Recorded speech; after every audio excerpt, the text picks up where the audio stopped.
we're doing things that you can't see. That we're testing the blood, and so you can't necessarily see that from the outside. You might see symptoms of it, but we're telling them what the glucose value is or what the lipid value is, and so those results with what the patient is presenting is going to help the doctor to treat the patient and to diagnose the patient.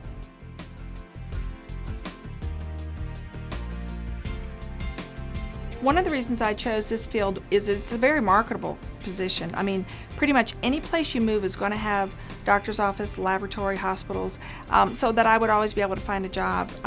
The field that my husband was in, I knew that he was not going to be in one place forever, and that we would be moved around some, so that I would always be able to find a job. And I knew that I'd be able to find a job probably more with what I would be able to work, whether it be just weekends or just evenings or whatever. Well, of course, in high school, you're going to be on the definite science and math track. You're definitely going to have that.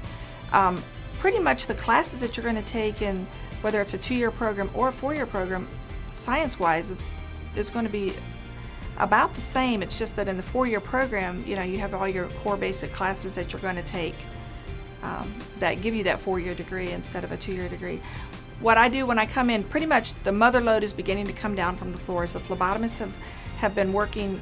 They start about 3 going up, and they're just solid drawing blood from all the patients. Most of the people have lab work every day, and they want the results on the charts when they make rounds.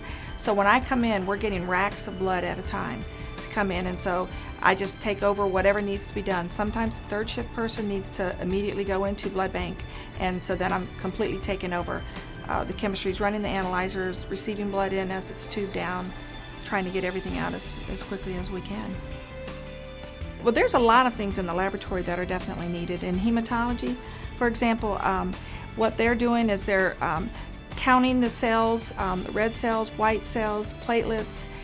In doing this, they can look at it, they can tell abnormal cells, and that helps diagnose leukemias or anemias. And we're in a heart hospital, so definitely here we're also doing monitoring anticoagulation therapies. Other departments are blood bank. What they would do in blood bank, they would take the blood and they are typing it, doing the ABO and RH typing. They're doing antibody testing to see so that they can prepare blood products to give to patients. Blood products meaning packed red cells, like what you see when the American Red Cross, they do the blood drives. Another department is microbiology. Microbiology cultures all kinds of fluids, whether it be urine or blood or throat swabs or wound swabs, different things like that, to culture a disease-causing bacteria. CSI has brought a renewed interest to laboratory work, and there are some similarities. We're trying to diagnose things, we're solving problems. It's not the glamorous thing like it is on television, but we are doing individual nitpicky little tests, and each of those all put together can help them to solve the problem. Well, I mean, we're always going to have labs and the laboratory work that needs to be done. Things are getting more technical. We're getting a lot more robotic and things like that, but there's still a definite need for people going into it. There's a real shortage of people going into this field. There's a lot of things I like about working in the lab. You can have flexible hours. It's whatever you work out when you hire on.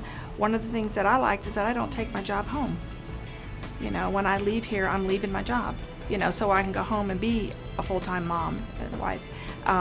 And some jobs, you're taking papers and grading and everything else at home, which those are all fine, but I don't have that. So that's nice. I enjoy that.